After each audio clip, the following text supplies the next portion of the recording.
Hi, this is Jeremy, co-founder and CTO of the United Manufacturing Hub, and with me is David Schultz from Rhize. Hi, David.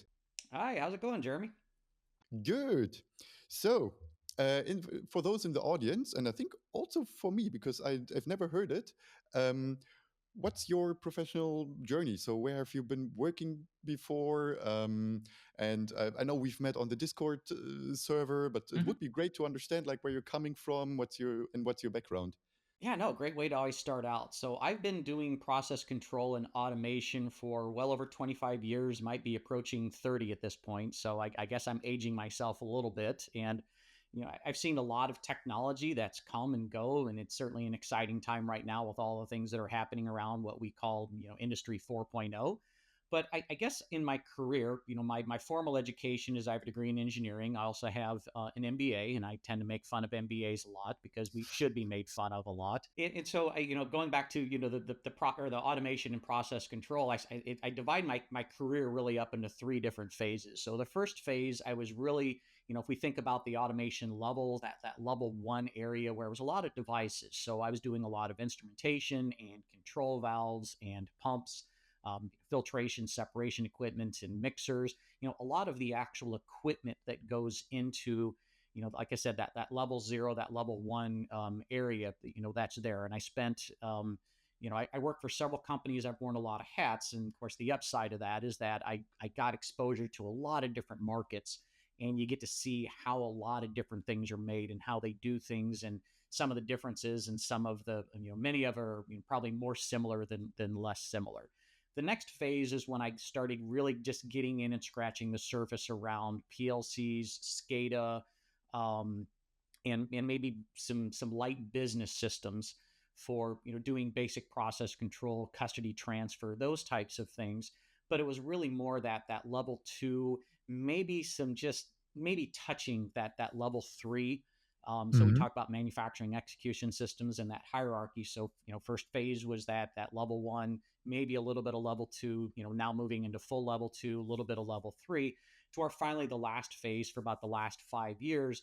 It's where I became, in a way, I'll call it a full stack, where not only am I doing integration into the ERP, so your level four systems, I'll be handling much more on the manufacturing execution system side, but also many of the other systems that go along with it. So setting up virtual machines, setting up containers, doing networking, understanding all of the things that need to go in to provide a comprehensive solution and putting together a whole solution architecture.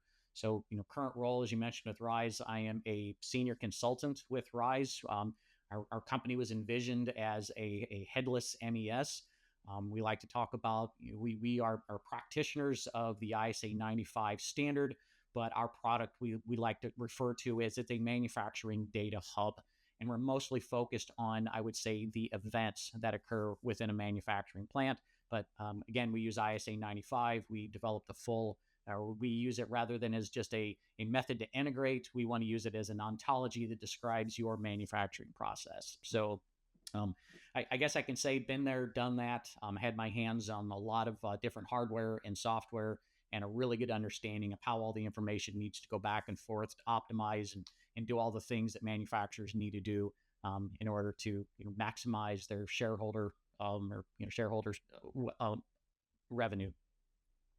And so you start with PLC. So you said like level zero, level one. So were you also programming the PLCs, or was you also designing the process? Because I studied mechanical engineering with business administration. So I, I I I would say I come from the level zero. So like designing processes, etc.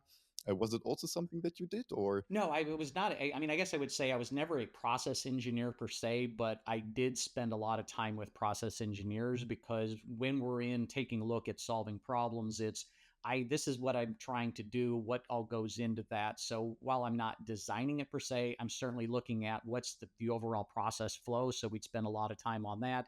And what are the equipments? What's all the sizing of the equipment needs to go in there so we can meet the requirements of the process that's been designed. So looking at takeoffs, understanding PNIDs, that's your piping and instrumentation diagrams, all the things that go into running a process. I certainly understand what those are. So Oh, not okay. designing of it, more on the providing the equipment and ensuring that the process is going to work. Mhm. All right. So you started with this, then and then you work your way up to level 3 MES. Did you also go higher, like also ERP type of style with an MBA? I assume so.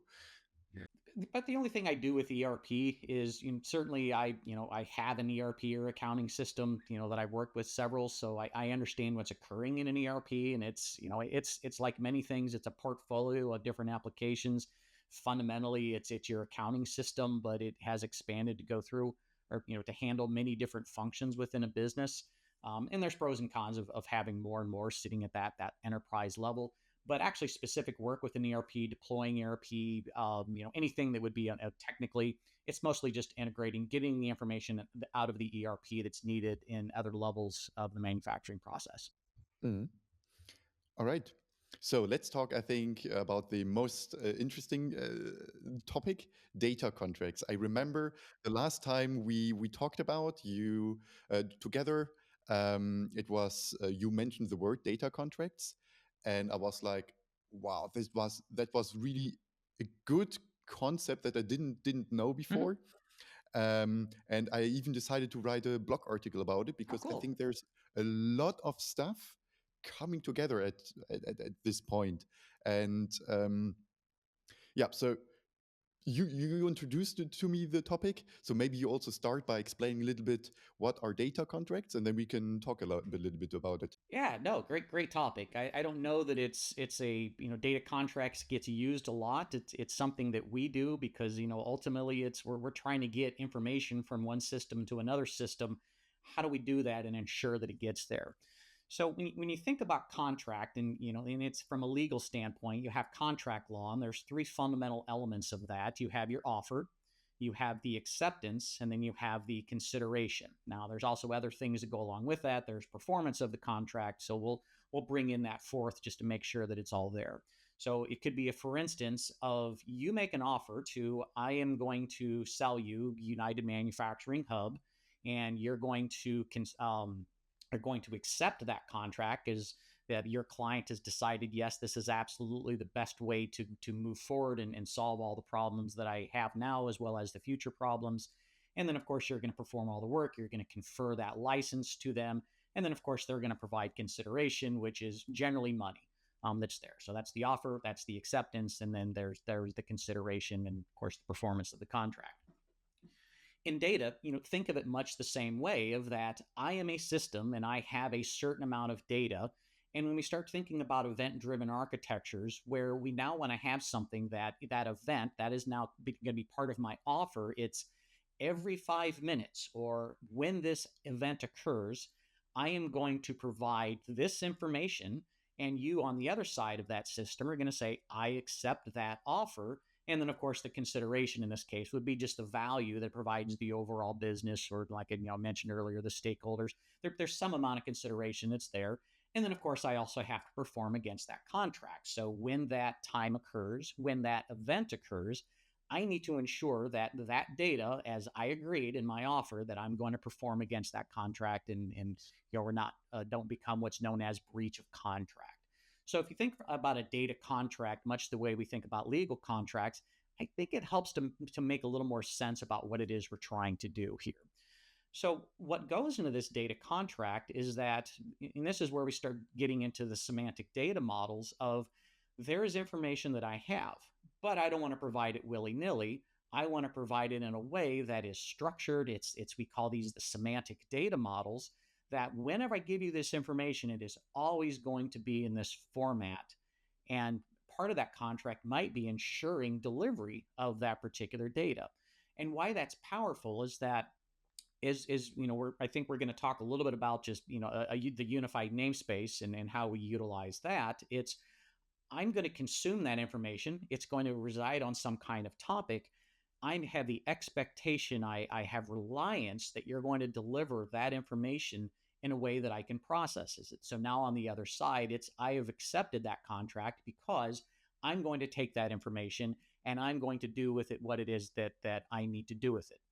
So, for example, there is a new manufacturing order that comes from the ERP. There's going to be a manufacturing order number. There's going to be probably a material that, something we're going to make, a product we're going to make.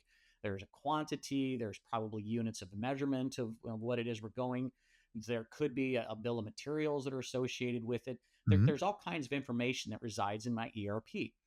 I'm going to present that information to, one of these topics. We're going to exchange it. Now I have a data contract with my level 3 system that I need to get that in my system so I can build it into my scheduling or however I want to use that at that level 3 area.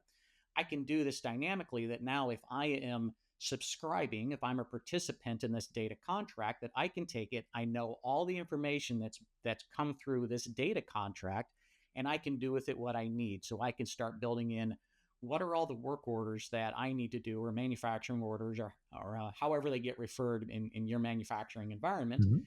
I now have everything that I need in order to make this. I'm going to have the manufacturing order number. I have a product code. I have a quantity. I have units of measure. I have the BOM or any specifications that are associated with it. I can capture all that information. And I can also, part of this data contract, confirm that I got it back. So that's part of the agreement that we're going to have here. That is the contract. So that whenever there's a new manufacturing order, it's presented, level 3 consumes it, acknowledges it's there. Now we're all happy. We have satisfied that contract. I've had offer, I've had acceptance, and then of course I've had the consideration performance in there. So if you think about, it's kind of a bland topic, but very powerful if you start approaching how you go about, putting all your data out there. Those are the types of things you want to consider. So that's a data contract and how we look at it. How would you explain it to someone? Because like also the first time I read about it, it was like, this is like I think it comes like all from the same field of like data products, and it's all this high level abstract things, and all sounds nice. I mean, now I'm full all in on this.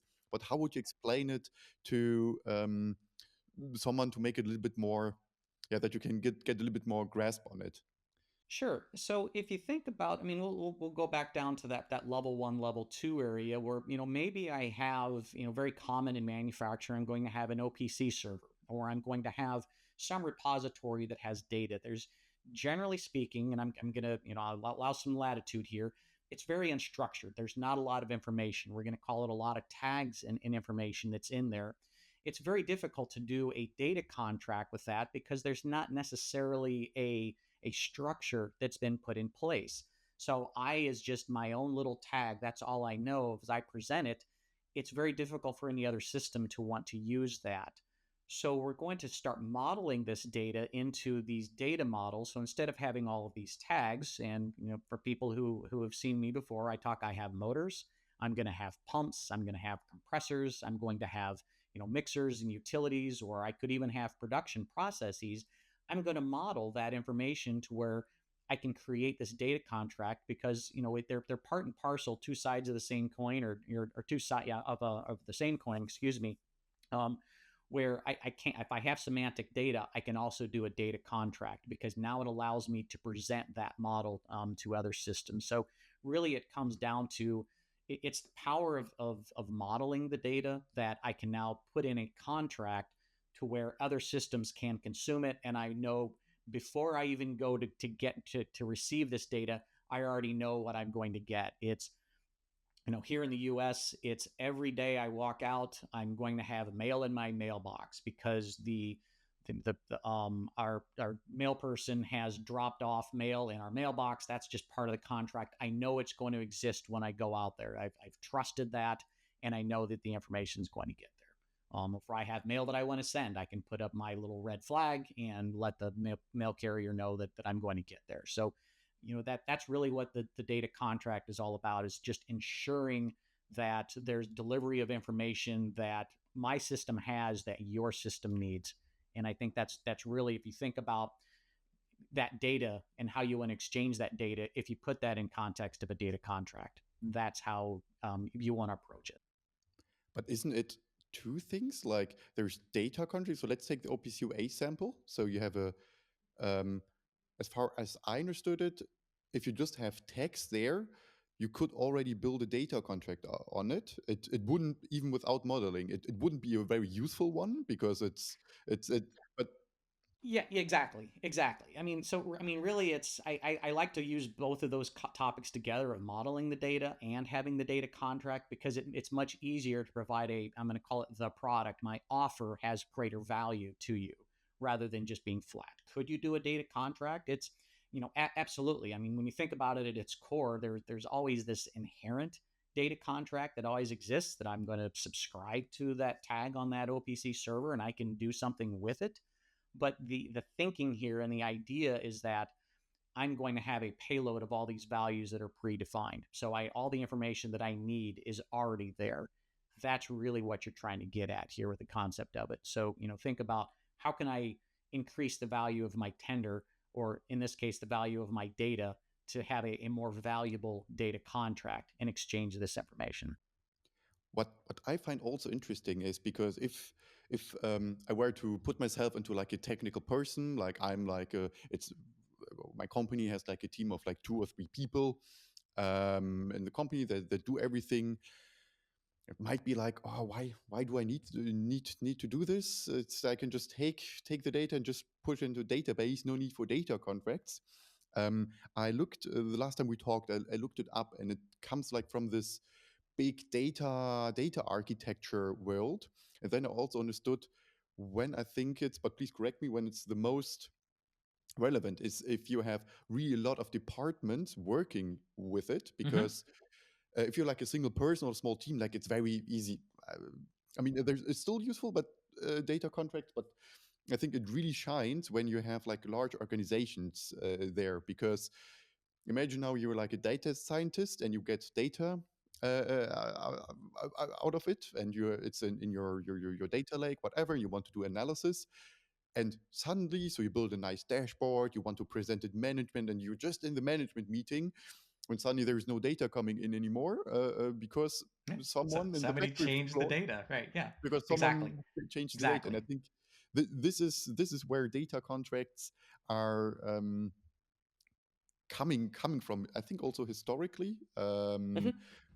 Yeah. with I mean, in terms of Volve, so that was probably back in a time it had a very specific meaning in the concept of big data. But you make a great point of, if I don't have a data contract, that means that I can decide I'm going to change my payload, and I'm not going to let anybody know, and then I'm going to change the value of a tag. I'm not going to call it a manufacturing order, a manufacturing order. I'm going to call it a work order. Well, I now changed the name of that value, and I'm looking for manufacturing order. That's how I've built my system. I've relied on this contract in order for me to do the thing that I want, and now I can't. You haven't performed. So there's not the in contract law, we haven't written an addenda to the contract now to in order to change that. So one of the results of this is, some people refer to these, I'm just going to use a term loosely, a data dictionary, that if you want to do your AI, if you want to build a dashboard and I need this kind of information, I can go into the data dictionary and say, here's the payload that is going to be coming from my systems. That's what I want to look at. And I'm now going to rely on that, the enforcement of that contract to be there. And that's how I can use that data. So it's the whole idea of the UNS, is that I have normalized and contextualized data, and you're building just a very large data dictionary that you're going to be able to build data contracts with. So it's really more around the value of having that, and thinking in terms of that way of, how is this information going to get consumed, so that if I need to change it, I need to let people know that this data model is changing. Please, take a look at your systems, because part of this management, and you mentioned, when you have a smaller company, it's easy. Y'all wear a lot of hats, and that communication goes pretty well. When you get into a larger company, there's a concept that make decisions based on where you want to be. Start that discipline early. Start doing the things that you're going to need to do when you're a large organization, and it makes it very easy. That's just baked into the culture as you grow. We all do these types of things, and data contracts are one of those. Every time you're exchanging data, think of it in that term. so one thing that I just remembered is that in also in OPC-UA servers, I think there could be two different types of approaches to data contracts, also sense of unified namespace. Maybe let me tell you my thoughts on this. So I've heard so a lot of OPC-UA servers, like they have this approach of, yeah, just browse my server and you have all the metadata, etc., associated with it. And if it changes, you just need to rebrowse and you'll find everything in there. Which is which kind, I don't know if this is kind of like a data contract. As far as I understood it, it should be more like you align on a certain model of the data. You don't do a super generic one. Yeah, you can do everything with it, because then as consumer, I don't know, it would be hard to make sense of the data. Do you know what I'm trying to say? Yeah, no, I do. And it's yes, you can change it. Then if something changes, you can rebrowse. But where that gets problematic is that say that there's a software release, there's a new version of United Manufacturing Hub that is now available to everybody. You've enhanced the value of that people already have. You're going to have release notes to it, but you're going to provide notification of, we've updated this. Here is what's changed. Well, you need to alert people of that, because that now may have an effect. So for instance, I just updated a piece of software here from one version, and it was a minor change, but that also meant that there was a database schema changed. So for me to use that new version, it told me, you need to make sure you take a backup of your database, because we're going to change the schema. So if you need to roll back, you can do that. So, in a way, I would say that is part of the overall data contract, the whole data contract, in general, not just that piece of information, that if I'm going to be making changes, I need to let you know about it so that you can decide, this is something that I want to do.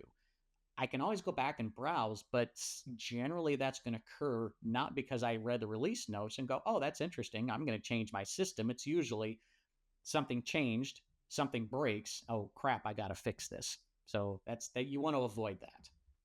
And that's all part of the thinking of Mhm. how we want to exchange data. Think of these various systems of participants in a contract. And how does this then look in a unified namespace, in your opinion? I mean, we also have Yeah. have some thoughts on this. I think the first thing when you mentioned it, I was remembering, like, we called it data schemas before. Like in the UMH, it was one of the first functions we had. We never knew how to call it, but if you were to send messages in a certain data format to MQDT, it would be guaranteed that they would be stored in a database. Oh, yeah. So we were talking about QoS, or quality of service, with an MQTT. And that's the idea of, when I am a client of an MQTT broker, I'm going to present my payload, and the broker is now going to confirm that it got its message. I'm going to send it only once, and we're going to ensure delivery of that particular broker. And this is where there's mechanisms around how can I ensure that I am a client, you are a client, I'm going through through this broker to make sure that you get a message. You can also be a subscriber of QoS2. And we can certainly, I mean, we're splitting hairs at this point, but from a technical standpoint, there really isn't a guaranteed delivery mechanism in that scenario, because really the contracts are between me and the broker, you and the broker. We've said, I want guaranteed delivery, but I really have no way of knowing that you actually got that piece of information. So we'll want to have some sort of confirmation coming back. But that would be part of that contract of, I'm going to send this QoS2. I'm going to guarantee my delivery to it. It's that, I brought up my analogy. I got called the king of analogies here last week. Say I'm now going to go out, I'm going to mail you a letter. You're going to get the letter in their mailbox, and then you're going to just call me and say, hey, I got your letter. There's going to be another mechanism for you to confirm that something happened, rather than you just sending it back. But that's part of the data contract. So within a UNS, as we talk about just a broker, and it doesn't have to be a broker, that's just a very common way of doing it. That's how we want to think about what it is we're putting in there to ensure that delivery made it to the database. Yeah, I think I was referring more about the. So, would you say that MQT is also a data contract, like this communication from one device to the broker. I was more referring like this to abstract it all, to say you send it to MQTT and it's guaranteed. At least this is like one of the features of UMH, that it will land up in the database in a certain format. So the payload needs to have a certain format. It's not like Yeah, and so when I think about the UNS, and this is really what that when we had our last conversation, we were attempting to define what is a unified namespace, and I know we're going to have a very long conversation on it, but I'll go ahead and break the seal at this point. Is really where we landed, and where I've landed with others. It's an approach to an event-driven architecture that uses pub sub technology and I call it a data ops tool, but it could be, we'll just call it a data contract piece that defines models and a topic structure where we're going to exchange that. So, I'll unpack that a little bit. We refer to it as an approach only because, again, I'm going to split hairs. It's that when we talk about architecture, we're really defining very specific things, but those specific things are going to depend on how we go about building that UNS. So think of it, it's just an approach, but it is going to be an event-driven architecture, and we're going to have all the things that are associated with an event-driven architecture, which we're going to define. MQTT, we might have Sparkplug, we're going to have these databases, we're going to have these clients, we're going to have, and this is how we're going to move this data and transfer this data. So it's in that event-driven architecture, we're going to define there is going to be a pub sub. That's going to be your MQTT. Could be NATS. It could be AMQP. Could be DMP3. Really, only I run into that in Power, but there's several of these pub sub type technologies that are out there. So we'll have that. That's part of a event driven architecture. But we're also going to have the data ops, or the data contract tool. In this case, it's going to be UMH, that is going to define these data models and where that information gets exchanged. And that's what we're trying to do with a UNS. So the way that you describe UMH and how it's going to enforce that contract, it's an application that's using a UNS architecture. You have UMH is an approach to an event-driven architecture, pub sub, and this data ops, that your combined tool is all there, and it guarantees delivery because the mechanisms of how it's worked. You have a very robust contract as part of your UMH because new information is presented. I guarantee it's going to end up in your data store, and that's very powerful. That's the types of things that what you're trying to do with that data contract is we got to make sure that we've performed the contract. That's mostly what we're interested in. It's sort of the if I contract somebody to come out and build me a house, I'm not interested in, all the other aspects of it. I want a house. That's ultimately what I want. All the other contract, aside, that's where I'm. And in this case, I want my data. I want it in a way that I already know what's going to be there so I can do more and more things with that information. I mean, data is the new oil, data is the new gold, whatever you want to call it. That's the era that we're in right now, is that we're bringing all this information together.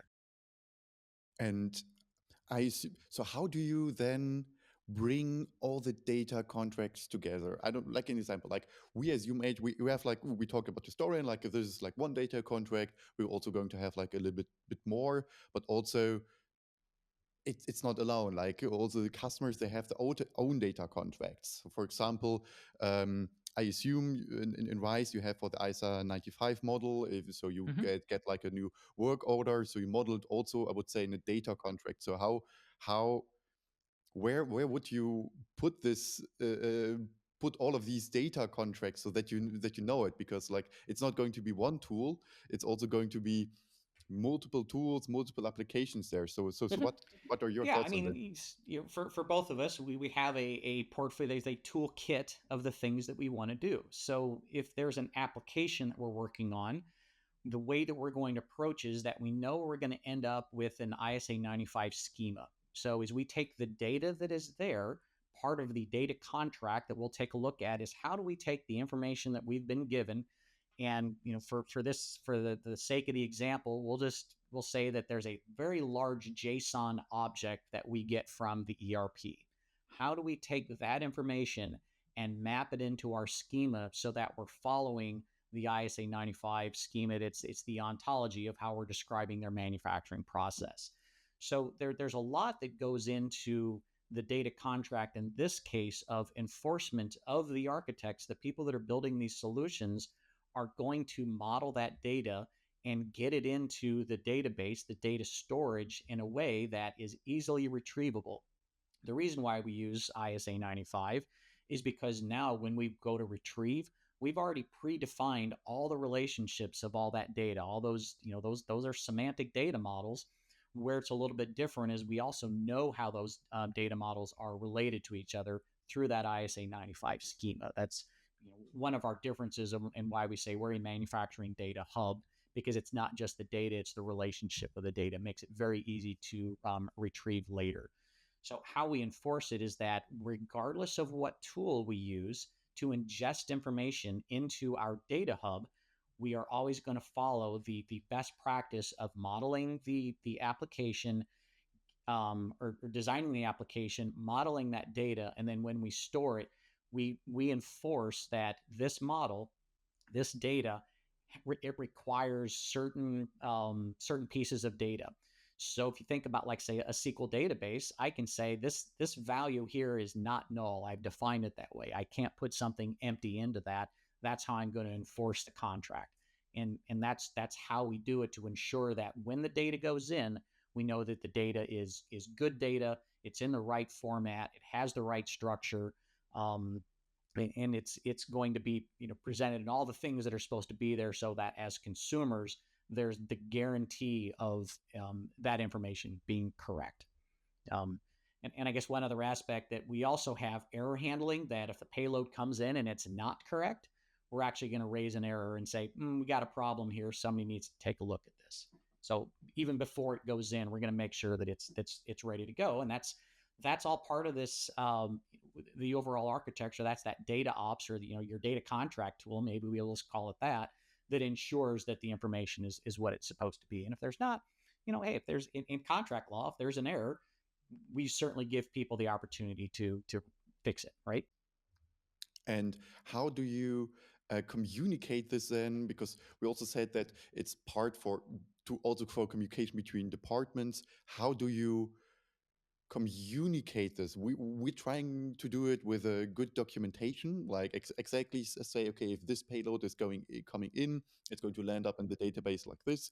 But how do you put it then in a company? I don't know, like let's assume, like, I know you guys are using Nets, that there is a link between UMH and Rhize, and it goes into the enterprise broker of the company. How could you now, I don't know, like, tell someone who's familiar with data products what's now in there? Is it Yeah, scenes that's and composed that's with JSONs or YAML files, or um, this is the hard part, right? Because now all of a sudden it's oops. I mean, this is where things get tough. Can we send a notification back to another topic that then on somebody's screen there's a dashboard, there's a some mechanism that somebody that's consuming this information would be alerted that this is taking place? It could send out emails, I could send out texts. Certainly we're going to log it. I mean, we always have the log wrapper to ensure that, yeah, there's a problem. Typically what we do on our error handling is, of course, we're going to log it, but depending on what that information is, that's how we're going to provide an alert to there's a problem with what it is we're trying to do. And that really comes down is, we do something that's called an event storm, where it's mostly geared toward what are all the things that go into manufacturing this particular product, and all the steps, and who's doing what, and what systems are taking care of certain aspects of it. I mean, it's a fairly involved process, but the things that we also want to understand is we're defining the happy path, but what happens when things don't occur? What do we need to do with that information? So, and then of course on the front end, we have great documentation that talks about here's how you want to go about doing all of these types of things. So the intent is, let's start correctly so we don't have those issues. But we all realize that we're dealing with systems, and they sometimes do goofy things, and we have to account for it. But that's how we want to do it, because the last thing we want to do is get bad data in a system, because you really want to talk about a problem. It's how do we get rid of the bad data? And then more importantly, how do we know what the bad data is? I So think this is that's why it's so important.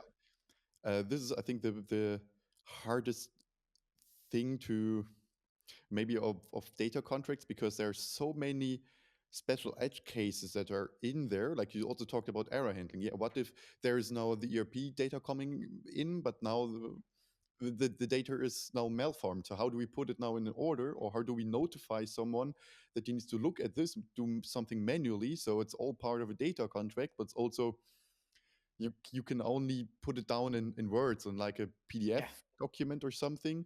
Would you maybe say this is maybe even something like an API? Like you could It make could like a be. I mean, and that can be one of those. If I didn't get the data, let's just say there's some, I mean, well, I don't want to pick on CrowdStrike, but say that there was an update that got pushed and oops, didn't know about that. Those types of things happen. We also need to have the mechanism for if somebody needs to go in and manually do something where I'm just going to do manual data entry, or there's another mechanism that I can use a tool like say Postman that I'm going to manually enter this data and I'm going to post it. Certainly all those mechanisms exist. But here's another concept that we can probably talk about again at length. But I generally try to apply what I call the yawn worthy, the day in, day out, garden variety, boilerplate, whatever euphemism you want to use for these are the types of things that occur day in and day out. It's the happy path. We want to apply policy to those types of things. These are what's most commonly going to occur.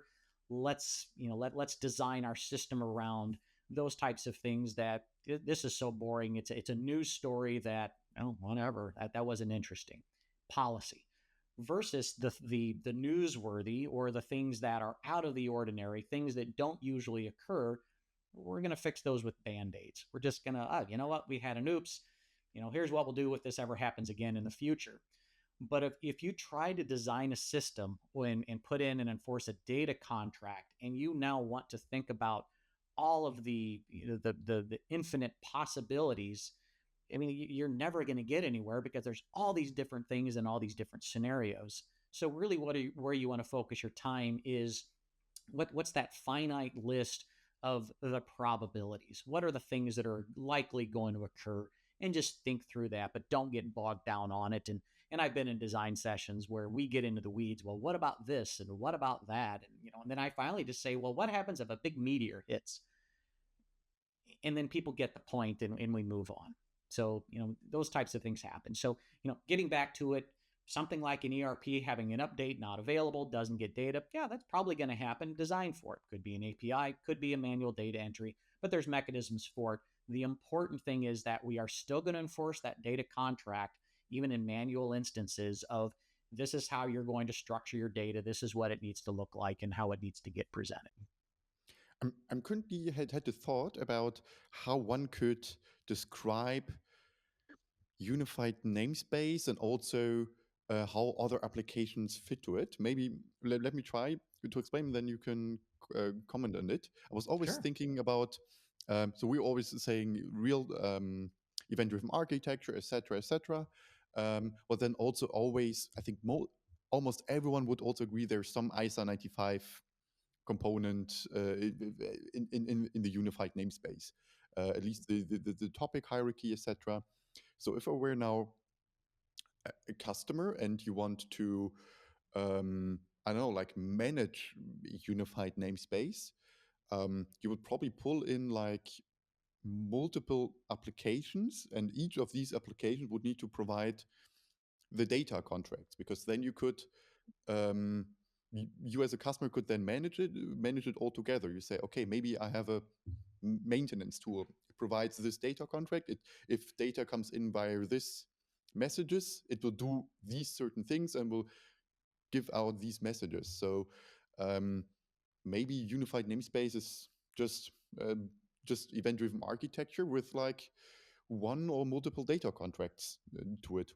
What's your thought on this? Yeah, it's going to be multiple data contracts. So you think about a tool like UMH. I mean, it is a large data contract enforcement tool, if you will. And yes, you're going to provide the structure. That's all part of that data contract or the data ops piece that occurs, because not only are you providing that data model, you're also defining where is that information going to be exchanged. And that's part of that data contract is I am going to give you this payload. It will have this information, and I'm going to present it on this topic, and it's going to be updated every 10 minutes. And then now all the other systems that are interested, that contract's going to be enforced because you've said this is my offer. This is what's going to happen. Every one of those topic namespaces is going to have that type of concept with it of I have information, I have intelligence, and this is another aspect of a UNS where one of the concepts we talk about is we're not going to assume how that data is going to be used. So I'm going to give you all the data. I'm going to give it as organized as I can based on how I use this information. That's going to be presented, on a particular topic. And now all the other systems can consume that same type of information that's there. So a tool like, UMH or, something else that we're going to use for building a unified namespace, I would argue that it's largely, your IIoT platform, if you will, if that's what you want to call it. You're going to use that to build your UNS, and that's largely going to be part of how I go about getting data, whether it's PLC data, whether it's SQL database data, whether it's API calls that I'm making to other systems. We're going to use that tool, and potentially other tools as well to bring all that information together. But that data contract is largely enforced through the overall approach that we're trying to do of this event-driven architecture, pub sub, and some data ops, because that's really the thing we're trying to get at is good exchange of information. So we've been always talking about data contracts. So maybe let's talk a little bit more about what we exchange through the data contracts, because this is something that like we wrote an article, like a very proof concept article, like I think almost 1.5 years ago, but still like a lot of people visit it. It's the one about data types. Because this is also, I think we also had the discussion about unified namespace. What can you send via unified namespace and what can you not? What about data storage? So this is also all fits in. So data contracts, I think I have now a very good concept about as soon as something can be represented as an event, you can put like a lot of contracts on it, and you can define it, and the unified namespace is event-driven architecture with a lot of predefined data contracts. But what now about other types of data? I don't know if you could for example, like ERP or MES data, like the list of all orders. Like I got this asked quite often. I have now the list of all orders that are produced. That's hard to represent in a unified namespace in real-time architecture. So maybe what are your thoughts on this? Yeah, so we're really getting into the how do we query information and where does it exist? And I believe that one of the topics that we have talked about just briefly is where do we store data? And what people seem to, the general consensus around that is a UNS it's more of a mechanism to exchange information. It's like an old telephone operator where I'm going to pick up the phone. I'm going to have an operator that's now going to connect me to somebody else that I want to talk to. In a way, that's really all that it's doing. The content of what I've shared or what this other person wrote down or stored, or if I say recorded the device, there was a recording device in this scenario, that information that's going to be just what we'll refer to as a node within that overall UNS ecosystem. In terms of the different types of data that you can send through, I mean, really any system, the premise of Industry 4.0 is we're connecting our business systems with our manufacturing systems. Generally, those have been separate and they operated in two different environments. Well, now we're bringing all that information together because there's so many events that might inform us of future activities. And that's, in a way, that's really what we're trying to do. As Yogi Berra says, predictions are hard, especially when it comes to the future. But those are the types of things that we're trying to do. And if we start having all this information that comes together in a normalized, contextualized way, we start advancing our ability to do those types of things. In terms of the types of data you can send through there, I mean, it's generally speaking, you're going to have in process historians, there's going to be, it's floats, it's integers, it's strings, it's and there's a word, and all of a sudden the name escapes me. It's simplistic data. That's not the word. So, and I'm sure our listeners are like, no, it's this. See, I can't think of it. But in any event, there's a lot of data you can exchange. In terms of its limitations, that really just depends on the technology. With MQTT, I believe it's 256 megabytes that you can send in one payload. If I remember it, don't hold me to that. But as long as you can exchange the data, if I can present binary data of ones and zeros, it really doesn't care. I can send video files if I want. Understand there might be just better mechanisms for it. But, understand this is just real-time exchange of information. But if somebody wants to then say, well, I want a list of all of the orders we produce today, well, that's really not real-time information. You're not necessarily exchanging that information, from an event. That's something where you're just querying it. And this is where we start getting into some of the should my UNS, should that single endpoint, should I be able to query that endpoint and be able to get that information back through a UNS? And I would be hard pressed to want to do that through an MQTT topic. You certainly can. I would probably just want to go right to the source and do that. Now, part of the reason why we're fans of using GraphQL is that we can build in just a standard API, SQL query, however we want to go, or a REST API. When I say standard API, I mean a REST API, where I'm going to use GraphQL to go retrieve that information for me. So I do have that single endpoint, but it's nice to have that. It's great. And don't misunderstand. There's pros and cons to every decision that we make. But if I just want a list of everything we produced today, everything we produced this month, I'm probably going to just go to the source of where that information is and ask that information. I wouldn't necessarily traverse the UNS for doing it unless there were a compelling reason for it. So Yeah, to answer your question, yeah, that's what I would say to your client. We don't store that information. We're just ensuring that when it's there, you can, that this is that data contract conversation again. We're going to ensure that it's there, but that database is also going to have its schema that it's, you're not going to use its APIs, its queries, its data contract for you to retrieve that information back. Yeah, I think this is so you can send all types of, so there are different types of data, and I think you can theoretically, technically, you can send it all via the unified namespace. I think the biggest question is, should you actually do that? There you go. Yeah. And this is, so everything that can be, in my opinion, everything that can be represented as events, you can do. For example, also time series data can be perfectly, like it's like the most common thing, the unified namespace, you can re-represent it as event. This value had at this timestamp this value, so it's a unique event. You can also, a new order should be produced, which is, this is also an event. And this is like what the unified namespace is very good for. But this stuff like, what should you send via the unified namespace? So theoretically, you can do everything, but should you do everything? And there's also, so theoretically you can also do this request response type of thing. So theoretically you could also do, give me a list of all orders, you send a message to the unified namespace, it goes to the database, and you get the response back. But I don't know if you really should do that. Yeah, But and this is where we really get off into the weeds. So you're talking about the CQRS, so that's your command query response segmentation of I have one system that is now going to be ingesting information.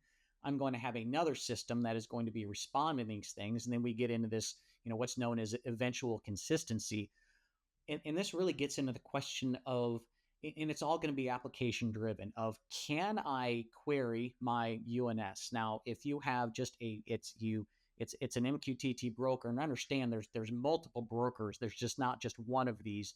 We're going to have multiple namespaces, but they're all going to be unified in how it is that they're working. But there's going to be other systems that are going to be running microservices that might be handling those types of things. The intent here is, regardless of what is the back-end system that I'm trying to query, if there's this type of information that's available to me, I should be able to access that consistently in the same way. That's part of why we're trying to unify all of these namespaces. So when you get into data patterns and getting this information, it's I will say largely it depends on what it is that we're trying to do. and this gets into the application, or what's the type of information we know that we're going to need. If something is very consistent, like say a report, that might be something where I build that report and I present that through and communicate that report through the unified namespace. So for instance, I'm at the end of a production run. I have some parameters that are critical to quality. I want to have a report generated on those critical quality in that report. I also might want to know some aggregations of that. I might want to know min values and maximum values. I'm going to get that information that's going to be built in some sort of storage system that's now going to provide what some people will call the unified analytics framework, that I'm going to use a tool that is going to handle that information for me and get that information. And it could be done in real time, could be done based on an event. That's the beauty of the context that I'm going to be capturing for that type of information to be presented. And that's where I would say the event occurs of it's the end of shift, it's the end of day. That's something that is that an event. And that to me becomes, in a way, how you want to think about what traverses the UNS is that there's an event that occurred, and that event could be, like I said, an operation. That event just could be a time. Those are, generally speaking, the two events, a moment in time that we can define that something occurred. We'll just call that an event generically. That's, in a general rule of thumb, something that I'm going to have traverse the UNS. We know we're going to be consistent because now all that information is now readily available. New intelligence has been produced. Let's present that intelligence through something else, or to the UNS. So the reason why we want to do that is because there's multiple systems that might be interested in that information, much like we'll say send out a report and we have, these 10 people want it. Well, there's 10 people that are interested in this information. With using a UNS or using this event-driven architecture and how we want to do it, that information is presented to anybody that's interested in getting it. And now I don't have to control some sort of subscription list. It's, hey, if you're interested, just subscribe to this topic and you'll have it sitting in your inbox every morning. There's a data contract that will tell you yeah, how the report exactly. is going to look like. Yeah, no, hate to come right back to it, but that's what really we're into. And that's what we're trying to think of as events occur, as intelligence is produced. We want to ensure that every system that might be interested in it, hey, here you go, have access. And this is what you're going to find, and this is where your information is going to exist, and here's the format that it's going to take. So if you if I were to summarize a little bit, so you also said, like, very often to query the unified namespace. I think if I were to rephrase it, I think querying the unified namespace in the sense of it's a message broker to get like historic data wouldn't make sense because it doesn't have a database. But what makes sense is if you have a unified namespace with fixed data contracts.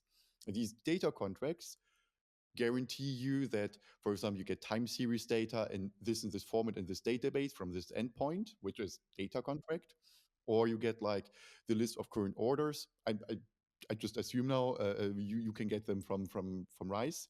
So when you talk about querying the unified namespace, it's actually you would not be able to query it, but you can query the other systems that depend on it.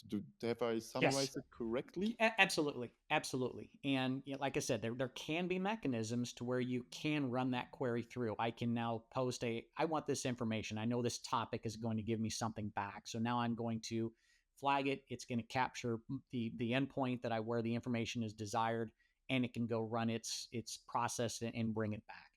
And there are use cases where that might be something that you want to occur. So what I mean by is I'm going to have we'll call it a query topic, and then there'll be a response topic, on that same area that'll present the information that I'm looking for. So I'll give it a query payload, it'll do its thing, and it'll return that information back to me. So you can do that. It just, like I said, many of these things depend, or I might just go, right to that system. But I mean, I think really bringing it home on why this is powerful is if I'm bringing in historical data, and usually my process historian is all around my PLC tags and things that are occurring in my level 1 systems. If I've now defined that information and defined those models, it's very easy to retrieve out of the tool. So, very popular process historians, whether it's Canary Labs, whether it's Pi, Aspen Tech, I'm not as much of an expert on. Well, let's just they also have a process historian. So there's, you know, in Pi, it's asset frames, it's virtual views. I suspect that AspenTech has its asset models. Very easy to retrieve because those have been predefined. I now just ingest that information and getting it out. I don't have to go through and select my 25 different tags that describe this thing. I can just you know, I can just get the asset that I'm interested in, and it will include all that information in it. And that's where you really start bringing in the power of how easy it is to integrate all these other systems and scale them very quickly. All right, I think we could now go into like all of the other topics, but I would say maybe let's wrap it up because I think we've covered the topic of data contracts and unified namespace, I think, quite well. I agree, and but it's such a powerful concept that if you think about what it is we're trying to do from an architectural standpoint, if you think about I'm going to do contracts with data, there's a tremendous benefit, and you know, and I guess really it wasn't as obvious until you stated of like, yeah, exactly. When I want to do something, I'm a consumer of the data. I'm going to be able to do it very quickly and consistently. That to me was a very powerful statement. I'm glad you brought that out because sometimes the obvious isn't always obvious. All right. So, is there anything else that you want to add to the discussion or No, to I the think we've really conversation? covered a lot of just really great things, and you know, I know that there were some other things that you and I have been talking about that would have been great topics. So you know, maybe we can revisit that in a future podcast because I mean, the intent here is just so much out there, and how do we go about doing it, and let's put in some in deep, meaningful information and content out there. At the end of the day, we're all focused on how can we make manufacturing better. And of course, for me here in the US, I want US manufacturing to be a little bit better than German manufacturing because it gives us a leg up, competitively speaking. But at the end of the day, manufacturing is the middle class. And when you have a middle class, things are so much better. All right. Yeah. So thank you for joining. And for the audience, if you're listening, you can find, I think, David and me, always go for the German pronunciation. Ah, it's all good. David and me, you can find us on Discord, I think, or we will also link contact information in the video description if you want to, or just comment under this video if you want to talk more about this, and would also be interesting to get any if there's anything you would like to know more about data contract or also the other topics, feel free to write and comment, and maybe we do another episode because I think we have really a lot to talk about, and Oh I yeah. think it was really a fruitful discussion. No, absolutely. No, and thank you for having me on, and you just continuing to provide great solutions so we can just advance manufacturing and all the things that we can do. It's great stuff, Jeremy. Happy to chat anytime.